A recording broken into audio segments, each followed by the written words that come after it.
Hi అండి, bye అండి, నమస్తే. బాగున్నారా? నేను చాలా చాలా బాగున్నాను. మా అమ్మగారండి పైన. ఇల్లు రూమ్ కూడా మంచిది. పెద్ద అయినా 80 సంవత్సరాలండి. అలాంటిది ఆయన మీద కూడా ఆయనకి రింగులు కట్టేస్తున్నారు. కర్మ అనుభవిస్తారు. ఓకే. ఏంటంటే ఆయన పెద్ద ముసలాయనండి. రిటైర్మెంట్ అయిన ఆయన. 80 సంవత్సరాలు ఉంటే ఒకసారి మీరు ఆలోచించుకోండి. అయితే ఆయనకి కొంచెం ఫుడ్ లేకపోతే నానే కర్రీ వండుకుంటే కర్రీ పెడతానండి. అలాగా చాలా సార్లు ముస్కాన్ కూడా చూసింది. చూసి మరి దానికి ఏం పొయ్యకాలం వచ్చిందో నాకు తెలీదు. ఆళ్ళకి లింకులు కట్టేస్తున్నారు. ఇదే కాదండి, అందరూ అంతే.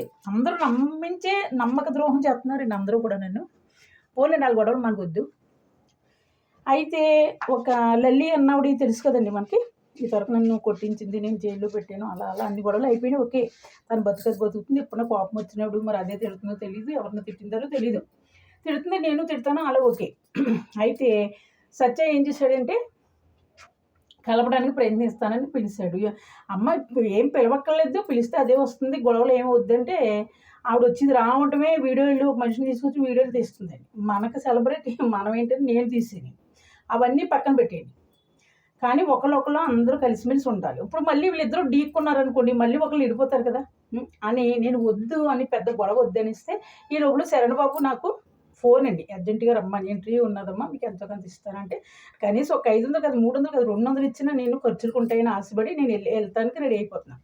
వీళ్ళేమో రమ్మని వీళ్ళు ఎప్పుడూ వీడియోలు తీసేసేళ్ళు, అలా అలా కింద మీద దాన్ని కొట్టేద్దాం తిట్టేద్దాం అలా పడిపోతున్నారు. ఎందుకు మనం కలవటానికి ప్రయత్నించినప్పుడు గొడవలు వద్దు అంటే ముస్కాన్ కోరిపోయారు. పాపం అది 2 రోజుల నుంచి గవర్నమెంట్ హాస్పిటల్లో సిలిండర్లు ఎక్కించుకుంటుంది. అలాంటిది అది కూడా కాలు దూసేసిందండి మొగోళ్ళే. మొగోళ్ళే కాలు దూసినప్పుడు వచ్చినప్పుడు మామూలుగా మాట్లాడుకోవాలి కదండి. ఈవిడేదో తప్పు అన్నది, నామే అన్ని అపనండాలు వేసింది కూతురే అవటానికి. కూతురు అంటే దేవుడిచ్చిన కూతురండి. అందరూ కూతురు అన్నోళ్ళు అందరూ మోసం చేశారండి. నేను ఒక్కళ్ళు నాకు మంచిగా లేదు అసలు ఎవ్వరూ కూడా. అందుకని ఇప్పుడు మళ్ళీ కొత్తగా ఇంకో సాయి అన్న అబ్బాయి వచ్చాడండి. మరి చూద్దాం. ఒక 6 నెలల తర్వాత ఎవరైనా సరే మనం మంచి అనుకోవాలండి. ఎవరైనా సరే అందరూ ముందు ప్రేమించేస్తారు, నన్ను గోతిలో గెంటేస్తారు. నేను గోతిలో పడిన నాకు సిగ్గు అభిమానం ఉండదు. మళ్ళీ వాళ్ళ కొడుకులు కూతుర్లని వస్తారు, మళ్ళీ జార తీసుకుంటాను. అది నా మనస్తత్వం అండి, తెలుసండి. సరే అవన్నీ వదిలేయండి, కొట్టుకున్నా. కానీ ఎంతైనా తను అన్నది తప్పే, చేసింది తప్పే, ఉన్నది తప్పే, రంగులు కట్టడం తప్పే, నేమే అపనిందలు వేయటం తప్పే, అన్నీ నేను ఒప్పుకుంటాను. కానీ కొట్టడం అనేది తప్పు. నా మనసుకి చాలా బాధపడ్డాను. ఏంటంటే నేను తోటి ఆడదని ఓసారి అనుభవించిన వాళ్ళని తోటి ఆడదని అయితే కొట్టద్దు. ఆ వాళ్ళప్పుడు నేను లేను కూడా. కొట్టడం వరకు ఎందుకు చెప్పు. మనం కలవటానికి కానీ వచ్చినప్పుడు కలవాలి, కానీ మళ్ళీ కొట్టడం అంటే అది బ్యాడ్ నేమ్ కదండి. తను తల తోగిలిన పాపం మంది. అది ఏమందో తెలుసా అండి, నేను దేవుడివి భారం వేసానమ్మా, నాకు 2 సిలిండర్లు ఎక్కిడి, నేను ఎదురు తిరగలేను, రోడ్డు మీ కుక్కను కొట్టినట్టు కొట్టిందమ్మా అని నన్ను నాతో చాలా బాధపడి ఏడుస్తుంది. నాకు బాధ వచ్చింది, మరి ఏం చేయను.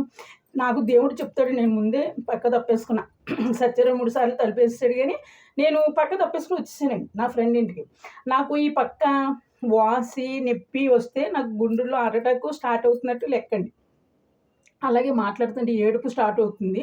అప్పుడు నాకు బెంగ ప్రవేశిస్తుందండి. అలాంటప్పుడు 2, 3 రోజులు ఇక్కడే ఉన్నాననుకోండి, ఫిట్స్ వస్తాయి. అప్పుడు ఎవరు చూస్తారు? నాన్న ఊళ్ళో నాకు అందరూ అక్కడ ఉన్నారు కాబట్టి ఒకవేళ చచ్చినా వాళ్ళకి తెలుస్తుంది, నా పాపకు చెబుతారు అన్నట్టుగా నేను జంపు తెలుసండి. అంతేగాని నేను జడిసి ఆడదాన్ని అయితే కాదు. మనం అనాదిగా మనం చావకూడదు ఎప్పుడు కూడా.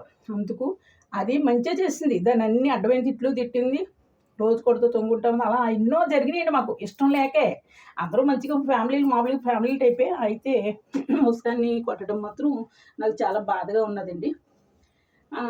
సరే, నాకు కూడా బాధ ఎక్కువైపోయింది. అందుకు నేను కూడా ఇంటికి వెళ్తున్నాను, ఏమనుకోద్దు. సెలబ్రిటీలు అందరూ మనం ఒకే ఫ్యామిలీలా ఉండాలి, చక్కగా కష్ట నష్టం చెప్పుకోవాలి. ఒకవేళ గుద్దుకున్న మన అందరూ 1 నెల 2 నెలలు పోయాక వెళ్ళి మాట్లాడుకోవాలన్న మనస్తత్వం నాది. మీరు నమ్మినా నమ్మకపోయినా నేనేంటో అందరికీ కూడా తెలిసింది. అలాంటిది నిన్న నాకు చాలా బాధ అనిపించిందండి. ఓన్లేండి వాళ్ళిద్దరు చిన్ననాటి స్నేహితులు కూడా. మరి ఎంత కోపం వస్తే అది కొట్టింది కూడా మనం ఆలోచించాలి. అన్ని అబద్ధాలు చెప్పింది నా మీద కూడా, అన్ని అపనిందలు వేసింది, ప్రూఫ్లు ఉన్నాయి, వాయిస్లు ఉన్నాయి. అందుకు అది కొట్టింది. సరే కొట్టింది అంటే కొట్టొచ్చు పాయింట్లో, కానీ ఆడదు కదండి. ఎంతైనా అందరూ ఆడవాళ్ళం కదా. అందరిలోనూ కొట్టద్దు.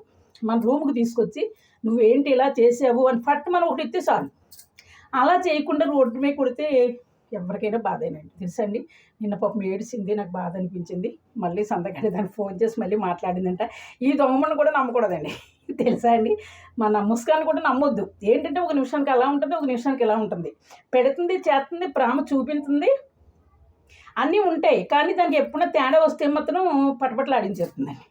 అలాగా పోనీలేండి, అందరూ కలిసి ఉందామంటే నేను గతం జరిగిపోయింది అవన్నీ గతం గతహ వదిలేయండి. అందరూ యూట్యూబ్లో మనం అందరూ ప్రేమగా ఉందాం, కలిసిమెలిసి ఉందాం, వీడియోలు చేసుకోవచ్చు. ఇష్టమైతే వీడియోలు చేసుకోవచ్చు, కష్టమైతే మానేయచ్చు. అందుకని తిట్టుకోవడాలు కొట్టుకోవడాలు ఏమొద్దు అని నేను మనస్ఫూర్తిగా కోరుకుంటున్నాను. అందుకే నేను ఈ వీడియో చేశాను. మరి ఇంకా గొడవల్లోకి అయితే నేను వెళ్ళదలుచుకోలేదండి. నా అంతట నేను బ్రతకాలి, హ్యాపీగా ఉండాలి, నలుగురితోటి మాట్లాడాలి, ఉండాలన్న మనస్తత్వం నాది. అలాగే ఉంటాను. అంతేగాని గొడవల్లోకి వెళ్ళను, ఒకరిని తిట్టను అని నేను మనసు చంపుకుని మీతో మాట్లాడుతున్నాను. సరేనండి. హాయ్ అండి, బాయ్ అండి, నమస్తే. చలే జాయింగే సీతానగర్. సరేనండి. సరేనండి. Hi hi, bye bye, hi hi. అందరూ కలిసిమెలిసి ఉండాలండి.